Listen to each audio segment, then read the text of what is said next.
Hello, nerds. Hello, nerds. Jonathan Herzog is back. My God, dude. I remember when you were on the show talking about the campaign, the Yang 2020 campaign, and then your own congressional campaign and the ins and outs of getting on the ballot and then watching some of the debates. What are you up to, man? Where are you calling from? Are you still in New York or are you somewhere else now? I am in sunny Miami. Oh, wow. I Yes, didn't know that. Nice. yes. And I am officially a life coach. I'm a coach. So that's what I do. Things are Wow. good. It's good to Okay. see you, my friend. We have a lot to catch up on. I didn't know you were in Miami. I was actually in Miami a few weeks ago. Oh, awesome. Yeah, I would have looked you up. Well, let's start with the congressional campaign, your congressional campaign. When you reflect on that, what were some lessons learned and what's your view of that chapter in your life? Yeah, happy to dive into the nitty-gritty because um, every single part of this journey that we've traversed together has all built in itself and really fed into what's going on today. But the reason I'm not doing this with you from the halls of Congress Mhm. is because, um, very specifically, in March of 2020, in ballot access, um, I did not have the tools and the self belief to knock off the other challenger, have a head to head, and win the seat. So there's details that I think we've talked about maybe in broad strokes in the past. Um, but basically, the way it worked in New York is it's all a legal judicial process for who ends up on the sheet, for who are the choices you have to vote. And I had the choice presented to me um, of taking action to knock off a challenger whose signatures were invalid Mm. and who wouldn't be on the ballot, and have a head to head. But I was told by our ballot access lawyer, who was the Yang 2020 lawyer as well, that you're going to see headlines in the New York Times the following day that you led to the death of Board of Elections workers, um, and that's going to be the headline. Because Mm. if you think about the context of the time, there were two judges in a coma, two judges were dead from COVID, Board of Election staffers. It was just as COVID was coming online in March Mm. 2020. Yeah. And so I did not have the tools and the self belief at the time to say, I'm going all in this moment. And this is just to like zoom out for a second. In most every venture or startup or early stage political campaign, there tends to be these like high leverage, high variance moments Mhm. where all the chips get pushed on the table and all the impact ultimately gets made. And yeah, it was that particular day in March of 2020, which was the main takeaway from that experience. So, if you could go back in time, what would you have said to that attorney in that conversation? Well, so first of all, like we always only do the things that we could with the tools and thoughts we had at the time. Mhm. um, and second of all, um, if I had me then, and I would have responded to my question with, I don't know what to do, or I don't know how, Mhm. with, but what if you did? What if you had to guess? Mhm. What if you could figure out? Why were you in this in the first place? Really grounding it in the why and grounding it in the conviction that I actually knew exactly what it was right, was ethical, and was appropriate in the context. So the again kind of zoom out, I know might be a little bit murky, but like is like having someone believe in you more than you believe in yourself, and just remind you of like why it is you're doing the thing you're doing, and that you actually do have the answers and that you can figure it out. It seems fucking impossible, but you can.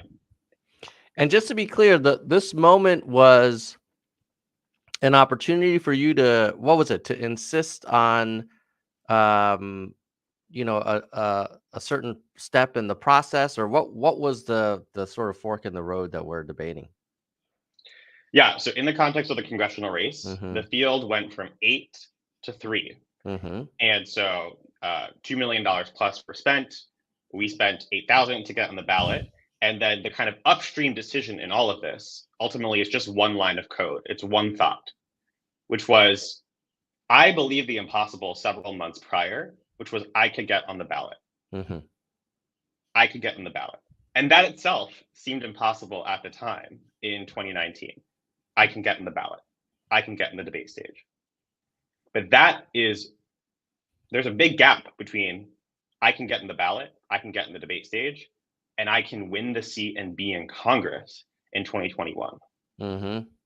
So it's that gap in belief upstream that led to the choice when the field has shrunk from 8 to 3, and you're in the middle of COVID, you have COVID, you're laying in bed sick, and you've seemingly done the impossible, and you're faced with a choice and the threats and the gaslights and the lawsuits and all of the above of, well, okay, I'm being told there's going to be 3 Board of Elections workers, 3 members of the other campaign's team, 3 members of my team in a room with no PPE, no masks, no vaccines, nothing. Because you have to go line by line between every signature to determine, are these signatures sufficient to get in the ballot? Mm-hmm. All the details of that are kind of like neither here nor there, because every campaign, every venture has this type of moment where it's like a holy shit, like the thing I didn't imagine possible happened.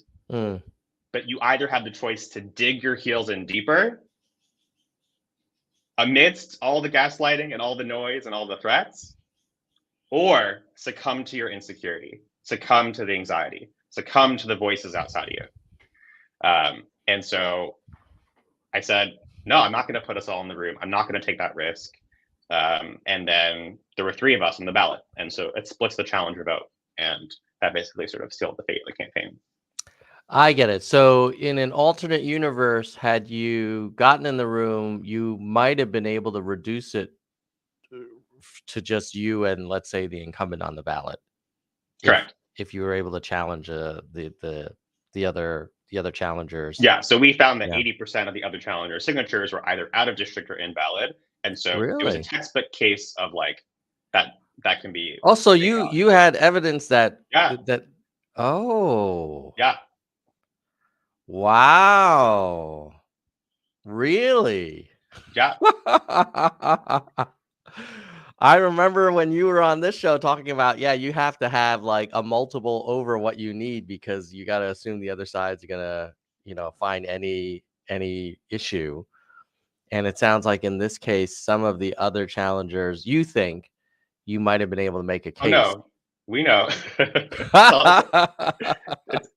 It's all documented. When you're running in Manhattan and your signatures are in the Bronx, there's right. It's pretty cut and dry. Yeah. And then the incumbent's like, fine, I'm not going to challenge any of these. I'd rather. Oh no, the incumbent actually actively recruited a 4th challenger who we were able to knock off, because they actually only entered the race 3 days before ballot access was canceled. Wow. So that was a low hanging fruit, because they only had 150 signatures, but the other one had 3,000, 80% of which were out of district, invalid, and that was that. Wow.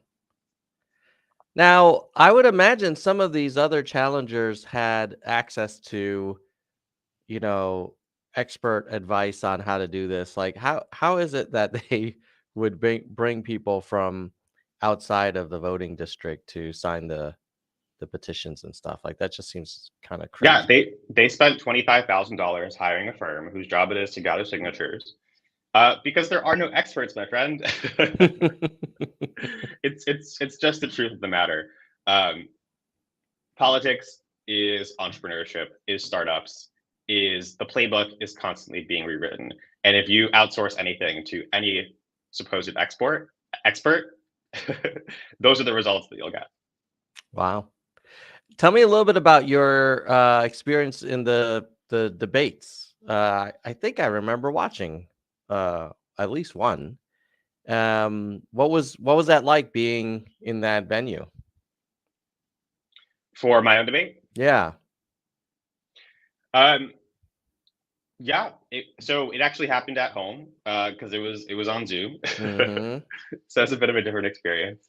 Um, but it was great. Again, another one of those things of like, this is an impossible thing to create, right? Mm-hmm. And we created it.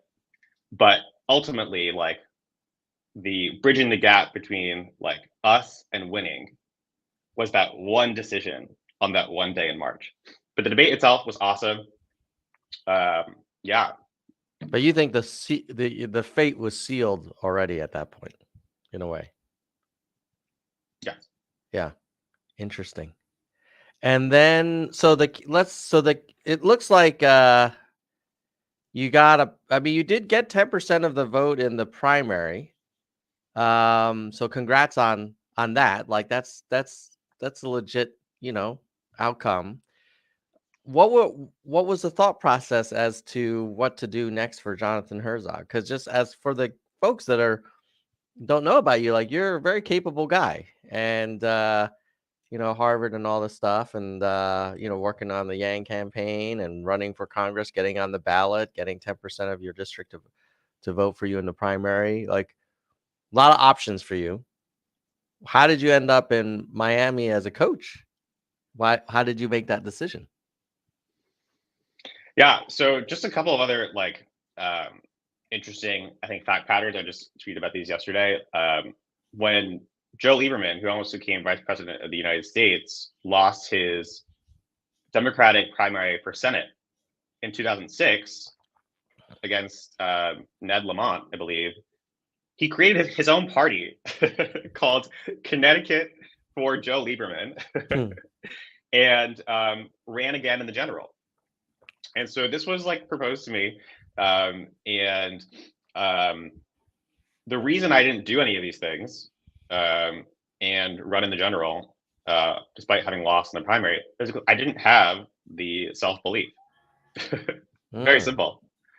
It's all like very, very simple. It all comes down to like a handful of thoughts that we have that decide every result we create.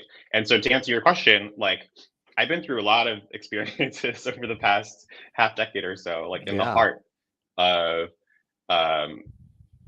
politics. And the highest leverage, highest variance decisions and impact that gets made is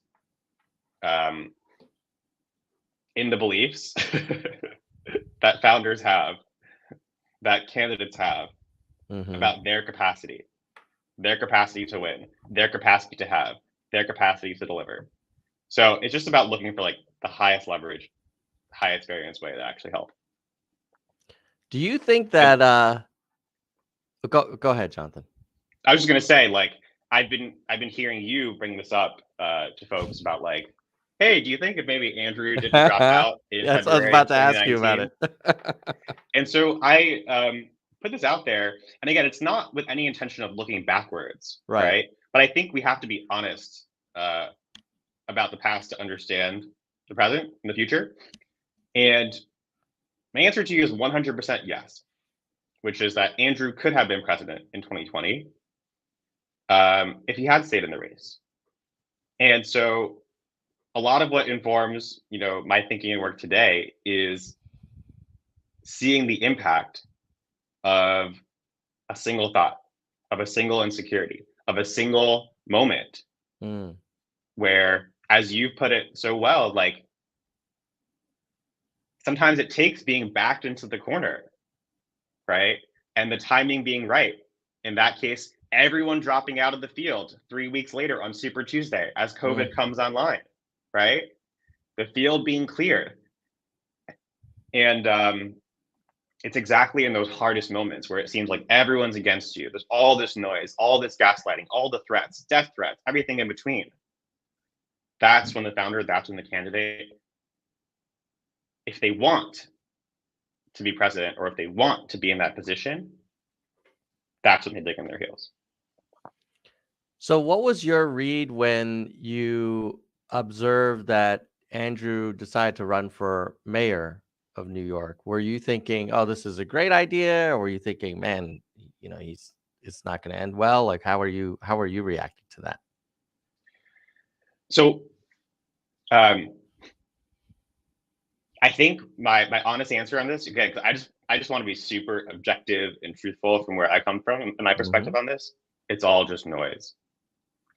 And that's the thing, is like, it's all just noise because of that one decision, because of that one thought in February 2019, which might have been borrowed from elsewhere or what have you, but like, I can't do this, this isn't worth it. Whatever that operative thought might have been, everything else is noise. Everything. And that's what I really want us to like really wrestle with. And like, again, not from a past looking perspective, but really from a forward looking perspective coming into 2024 and 2022, is that whoever decides they want to be president, whoever decides they will be president, will be. It's very simple. It's two thoughts. Well, let's stipulate that I think you and I probably are in a minority, but he really had a shot if he had stayed in, given all of that now that we know that happened afterwards. But that was a decision that was made. He made it. Then he decided to run for mayor. In the forward-looking path at that point, do you think? I mean, you could take the same argument that, like, hey, here's a guy who decided to run for the biggest mayoral job in the country or maybe the world, and he must have believed in himself, and he went for it, and he was leading in the polls. How are you observing that? I know that we agree that the Feb decision was not the best one, but what about the decision to run for mayor? So happy to get into the nitty gritty of all that, but there's this kind of like Bayesian update, right? It's like, once a decision has been made, once you're in a new state of the world, right, which is like no longer candidate for president, then the decisions that follow carry a totally different calculus and a totally different rationale. So like, sounds great. But again, like, I think we have to like really, like, you've been, I think, one of the few who really like call this out consistently, which is like to really sit with that possibility.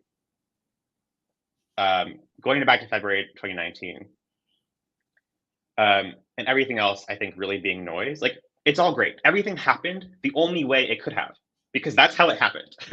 Because of the thoughts people had at the time, which led to their feelings, which led to their actions that they took or didn't take, and all the results they created in whatever campaign or whatever venture or whatever you want.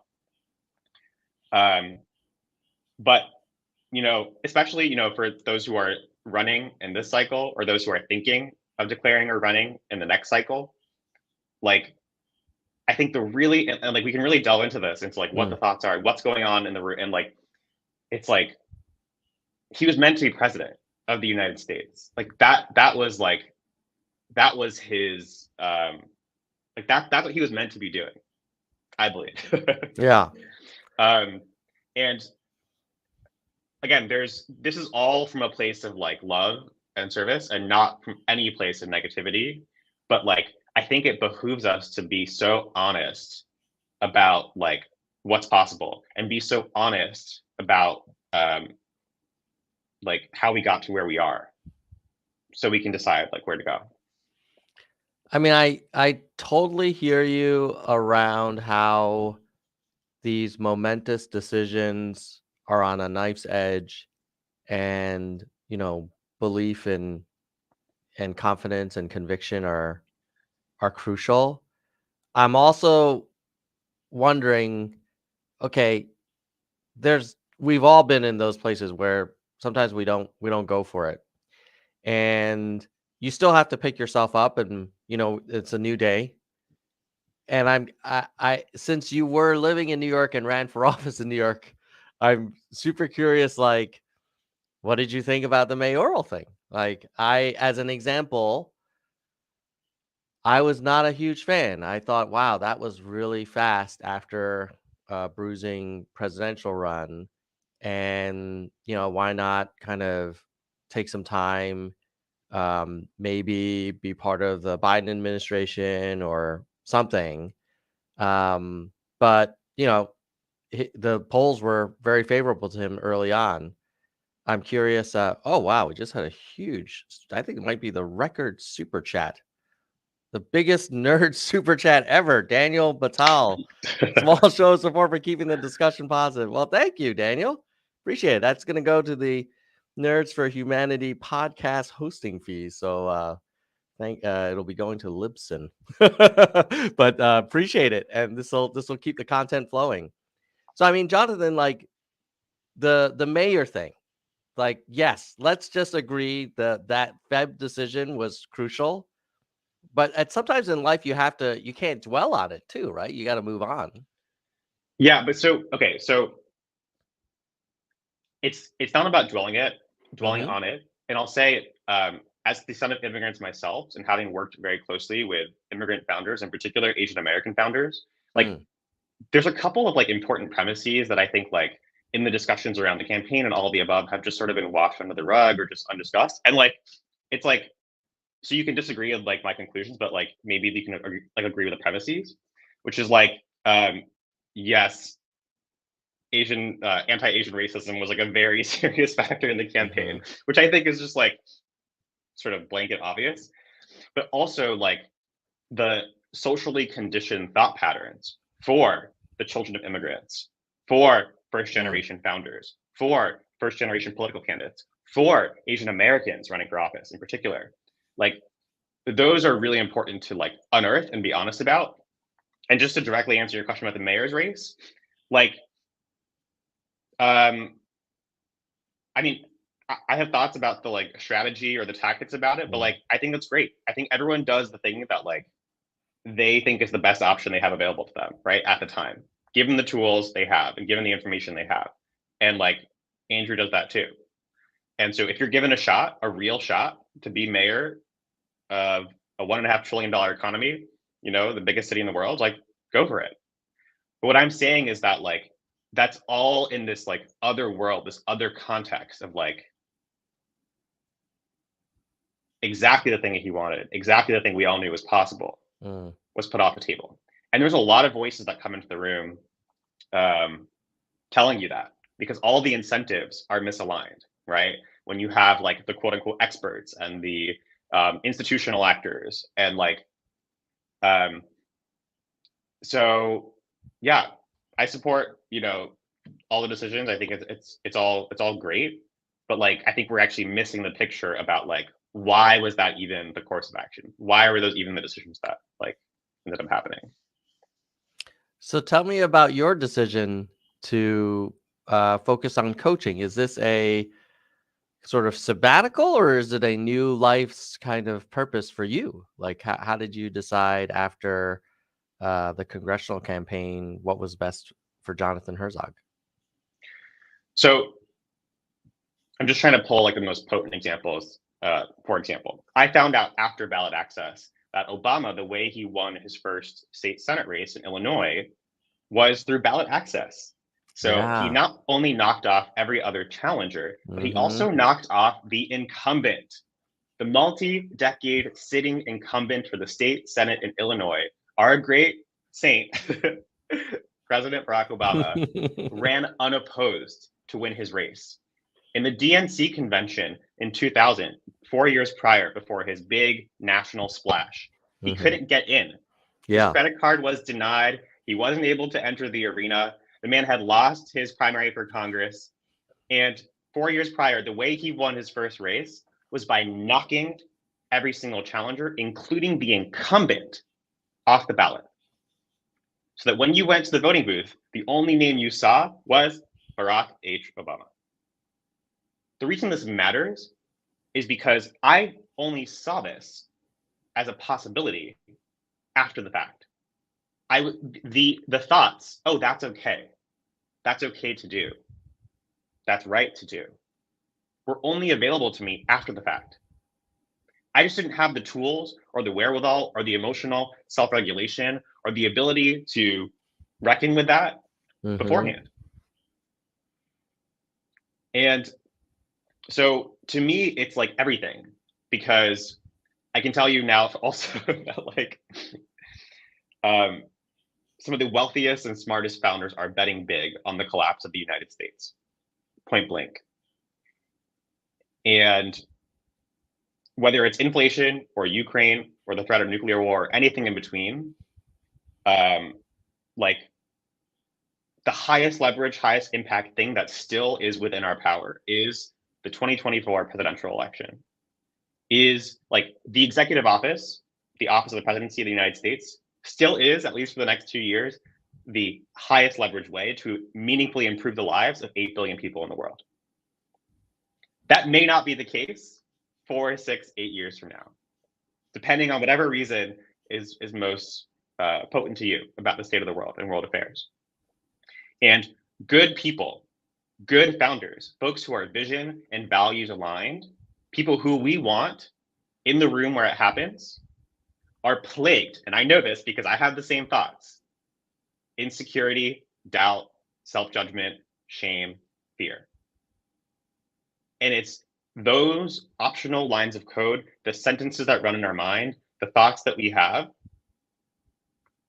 that determine like the results, basically, for the entirety of the world order. Like the world is run by a handful of people who believe the thought, I'm the one to lead. That's it. What do you say to people who are running or thinking of running, and they don't come from the political kind of community in terms of having been in the party for decades? None of that matters. You don't need money to make money. You need leverage. You don't need connections to win in politics. You need leverage. None of it matters.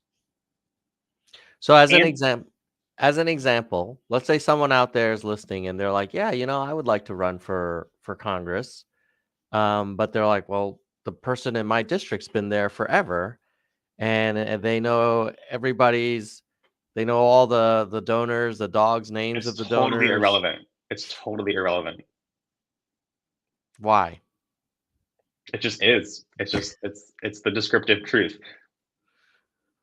So what would you tell someone who says, well, okay, if you look at the data, the last time they ran in the primary, they won by 90%. Why would this time be any different? No. When it comes to American politics, we have a very, very, very young democracy, a very young country, and the number of data points is so few. For instance, Jerry Nadler, chair of the judiciary, was appointed to the seat posthumously in 1992. Ted Weiss, who was the incumbent then, was running for re-election in 1992, and he died, I think, from a stroke days before the election. So the party line was vote Ted even though he's dead. Party folks got into the room. Ted Weiss got 70 to 80% of the vote. Nadler was appointed. And then you're going to come to me and say, hey, but like, he won the primary for re-election in 2012 with 80% of the vote. No shit. No one's ever run against him. And he never actually won the seat in the first instance. This isn't an anomaly. Actually, it's how for the past century, folks have been appointed to the seat. And so you can point me to your fact pattern. I want to zoom out your picture to the broader scope of history. But the other thing I'll say again is like,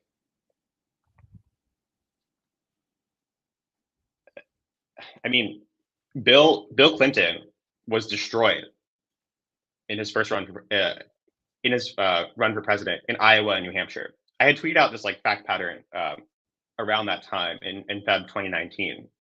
Destroyed. You know, we didn't even have primaries as a process. We had brokered and contested conventions. We didn't even have conventions. Teddy Roosevelt created his own party, the Bull Moose Party, after he lost the Republican nomination. Like it's like there is no precedent. Like it's like you telling me like, or telling Elon like, we've never built an electric vehicle company before or sent rockets to Mars, right? Mm-hmm. It's like, of course, because every venture is a 0 to 1 endeavor. Every campaign is a 0 to 1 endeavor. It's never been done before. There's no data or expertise you can point to. Google, like we haven't had a commoditized search algorithm. Tell me this in 1998. It's like, okay, we're gonna create one. So, Jonathan, that would support, I guess, in some ways, Yang's current efforts around creating a third party. I'm curious, like people could say, well, a third party's never really been able to fundamentally change the trajectory of American politics, and maybe this is the time. What's your read on the Forward Party, and how do you view it? So, like with any other of the decisions, along with the race for mayor, it's like, I love it. I support it. Let's go. But again, like I know this is like we're kind of at like a little bit of an impasse here, but like it's like we've been so bludgeoned by like impossibility, and that's very intentional because what it does is feed into a sense of complacency and a sense of like, well, nothing can be done. But that's like the biggest lie out there. And let me tell you this, because when I first met Andrew, it was in 2018. The campaign was 5 people, bankrupt, no money, no media, no polls, same dude. Okay. And like, you want to throw your data about there's never been an Asian person to get on the debate stage. There's never been, no fucking shit. Like, it's like for him to have done what he did was the definition of impossible. And it's like again, we all just get bludgeoned with like settling for what is, like not believing in like what can be, and that includes the candidate, that includes the founder. We're fucking human, all of us. Right? Were you part of that discussion, or in Feb when he decided to terminate the campaign or suspend the campaign? I was not, and that's exactly part of my point, and part of what I do now is because I had the same thoughts, the same insecurity, the same anxiety as myself, and I had left the campaign earlier myself. Right? It's like, and so of course, who am I to pass judgment on someone else for having the same thoughts I did? Right? But that's exactly the thing. We all need someone to believe in ourselves more than we believe in ourselves. And like, we have to surround ourselves with people who believe in our capacity more than we do in our worst moments. So none of this is like to shame or to judge. It's actually to empower us to know, like, we did do the impossible. We were right. Don't let anyone gaslight you about any part of it. We were right. We did do it. How do you find some balance between this deep conviction and confidence and surrounding yourself with people who believe in you more than you believe in yourself? How do you balance that with the reality that not everybody can be president and not everyone can be, MVP of the Super Bowl? Like those are pretty high goals to have. Yeah, so this is why there's 2 core premises. Do you want to, and do you believe you will be it? Right? So the counter argument is often like, well, but like, oh, you're saying I could be in the NBA and be an all-star basketball player? All right, Tom, do you want to be an all-star basketball player? And you're like, No, I just thought I'd throw out a hypothetical to fuck with your premise. And like, that's the thing. People want different things.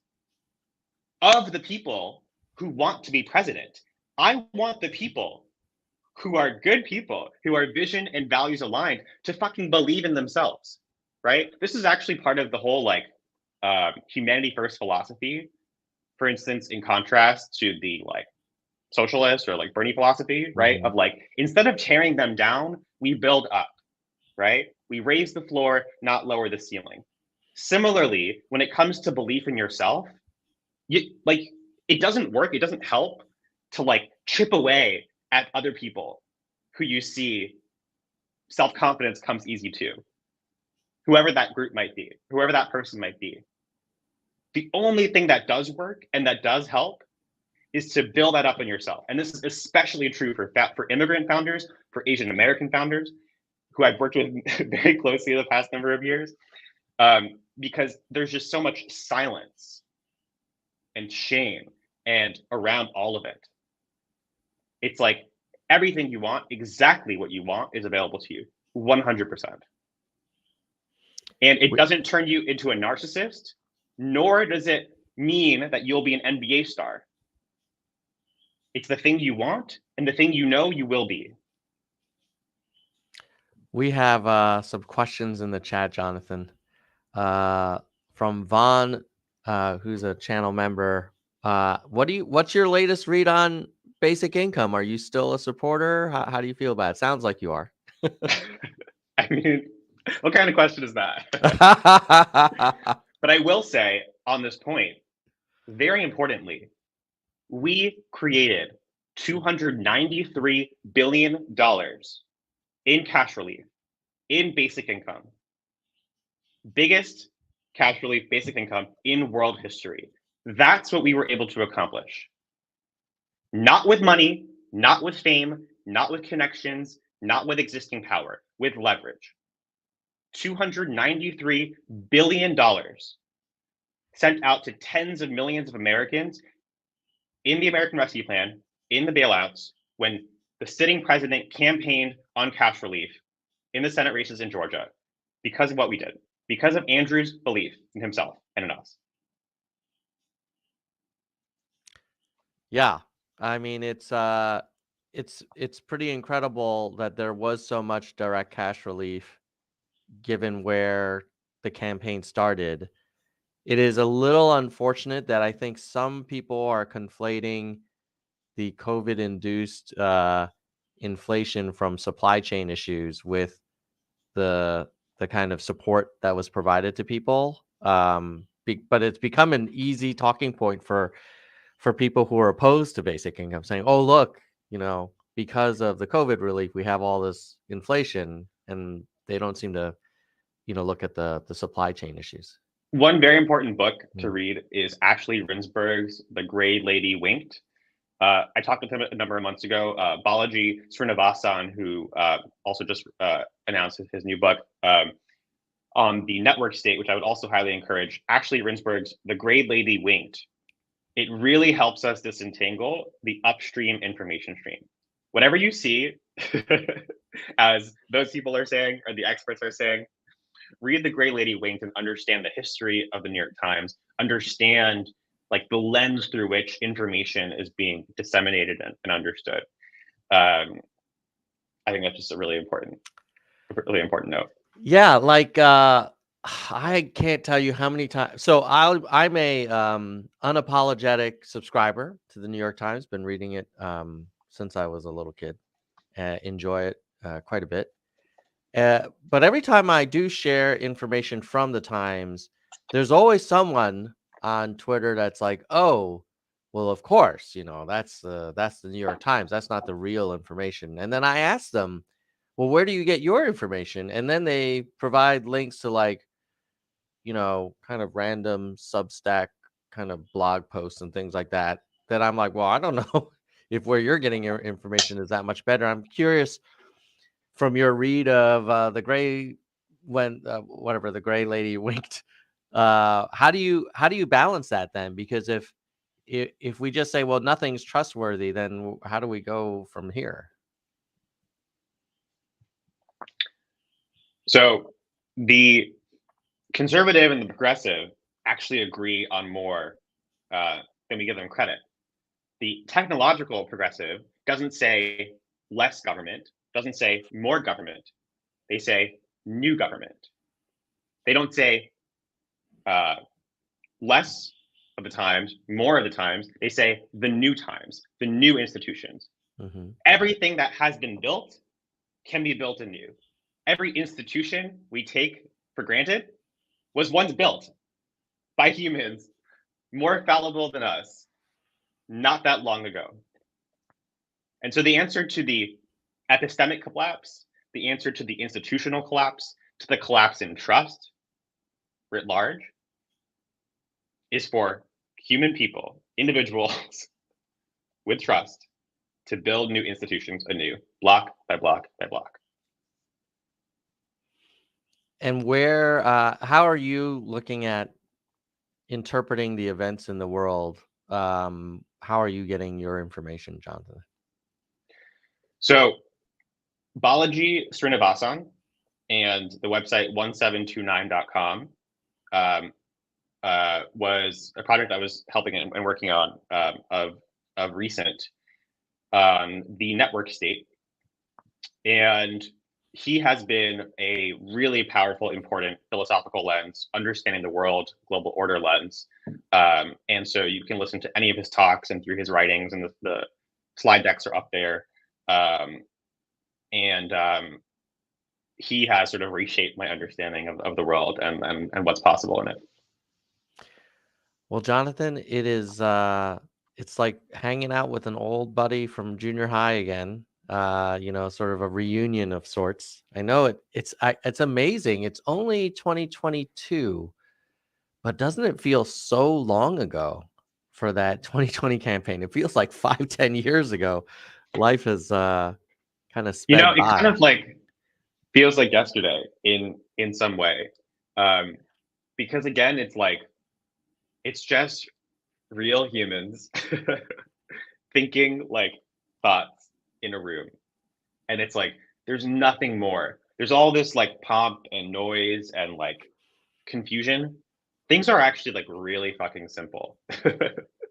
It's like um and yeah, like exactly what we want, we can create. And like the fact that we created $293 billion in direct cash relief, the fact that we created the man sixth most likely to be president of the United States. Like, I think the key things we have to learn from this is like, holy fuck, we can do the impossible. Love it.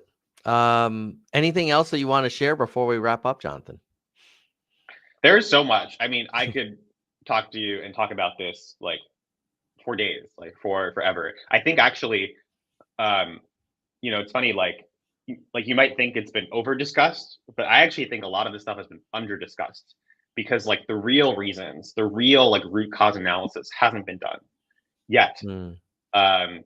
And I think to me, the most important thing is truth, and being super objective, super accurate, and super honest about how we created what we created, and like bridging the gap between that and the ultimate result. Yeah, like I think there's so much more to be said. Well, to be continued. We'll look forward to having you back on the in the nerd zone. Soldier One, also a member, saying, "Hey, you should come back more often." So we'll make sure that we get you back in. And I'm very curious about how maybe next time we could talk about your coaching practice and how that's going, and also just like how you're doing. Like sounds like you've turned it, starting a new chapter in life, and it'll be fun to kind of follow along with you. So thanks again for coming on, Jonathan. And with that, we'll say goodbye, nerds. Goodbye, nerds. Thanks, Sal. See you. All right. So that was Jonathan Herzog. What a blast from the past, huh?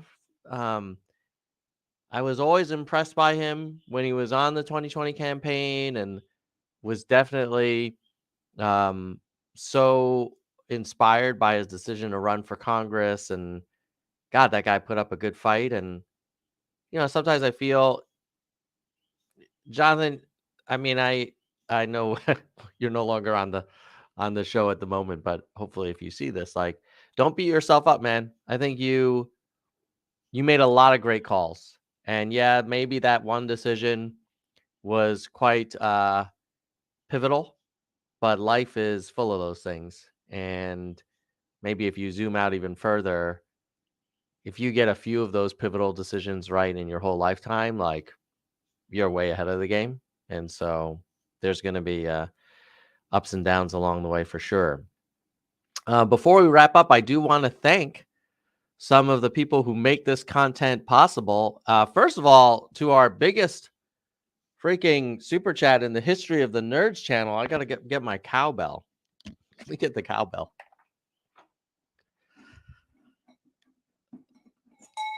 Oh, you hear it? Oh, woo! Thank you, Daniel. The Nerds channel is no longer drawing the massive audiences that we did during the presidential campaign, but we still keep it going because I enjoyed these conversations, and I'm glad that some people out there, like Daniel and all the members and people watching now, still find it useful. And so hopefully we'll just keep it going. Let's see. Let's thank our other members. Let's go and pull up the list. And then I'm going to call out some of the people candidates who are trending so that you can think about supporting or learning more at a minimum about some candidates running for office in 2022 who you may not know about. Okay, but first, our members. And if you're watching this on YouTube, you can always hit the join link and become a member. The money goes to basically running the channel, podcast fees, streaming software, email account fees for, having an official email, those kinds of things. Okay, we're going to start with our highest level members. We're going to start with the senior vice president, and let's just share the screen. Oh, what is that? Interesting. I've got a new security warning. Hold on. What is this thing asking me to do? Click to make changes. Oh, this is live when you're doing IT support. Okay, we'll do that later. Hopefully this will work. All right, let's get back to the show. Here we go. Channel. Oh, new member. Daniel Patel just became a new member just now. Woohoo! Daniel's on a roll, man. Love it. Okay, so let's talk about all of our members. So first of all, share screen. Chrome. Here we go. Hopefully you can see this.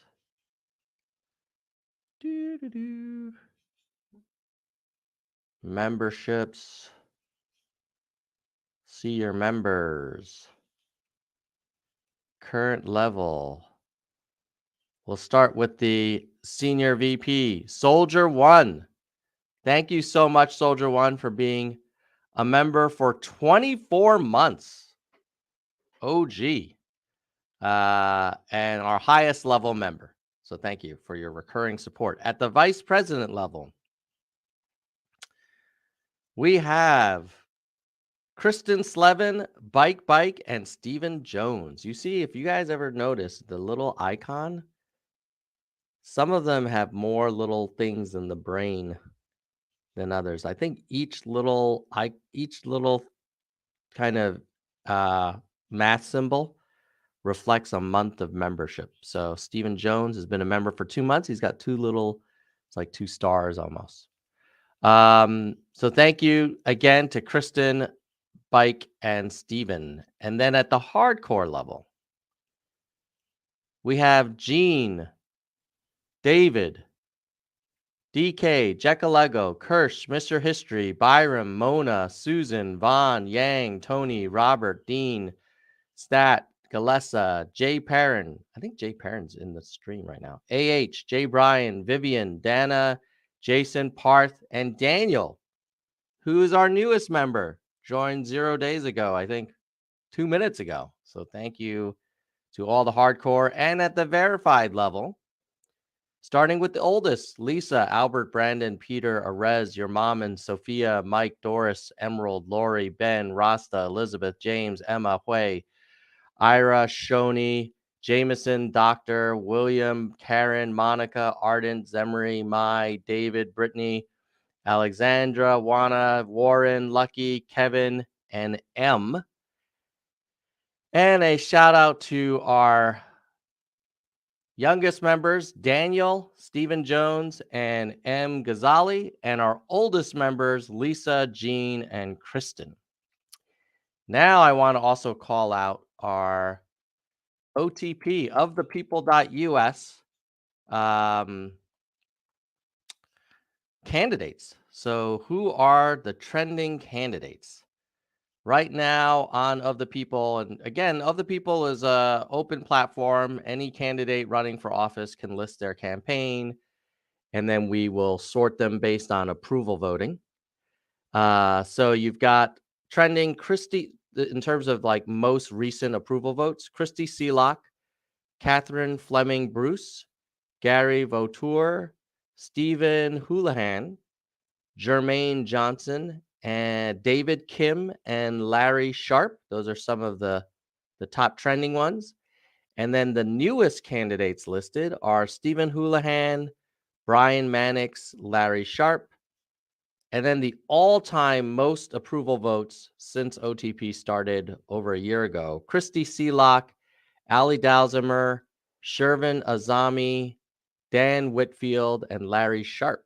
And then if you're curious about top UBI candidates, since it's the nerd show, Christy, Ali, Shervin, Dan, Josh Whale, David Kim, Erica Smith, Jesse Philippe, Ryan Stark, Brittany Ramos Tabarros. So those are some of them. And if you want to check out Of the People and upvote people that you like, just go ahead and click on the blue approve button next to any of the candidates' names on their profile.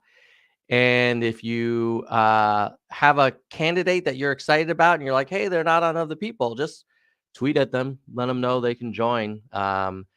Some people have said, hey, how come you don't add so-and-so? We do add candidates to the directory, if you will, but we don't add people who've explicitly told us, hey, I don't want to be listed. And you can ask them why they may not want to be listed, but hopefully we think it's all upside. And more people will discover you and learn about you. We're working on a new feature actually with the volunteer group at Of the People to make it easy for you to discover other candidates based on who you voted for or who you're looking at now. So it's sort of like, oh, if you're looking at this candidate, you may be interested in these other candidates. And that's a way to help people learn more about candidates that might be similar. We have a question from Daniel. Yes, I am using StreamYard, and your super chat money will go towards our StreamYard subscription fees as well. So thank you for your super chat and for your membership support. And then the last thing I want to do is I do want to call out some of the people who donate to Of the People, which has its own operating costs.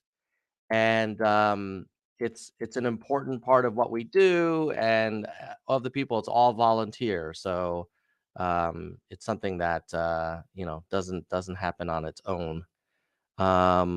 Where? Oh no, I forget my password. Hold on, let me see if I can remember. I don't think I will, but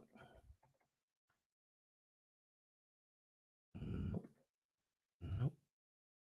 Well, I will call out our OTP supporters on Patreon. at the next show. I can't log in at the moment. Too many freaking passwords. But hope you all have a great weekend. Thanks for supporting the channel, and hope you enjoyed my conversation with Jonathan. And go check out OTP and support some other candidates as well. Sweet. Oh, I like, thank you, Daniel. I will take all the help I can get, buddy. See you guys later. Peace.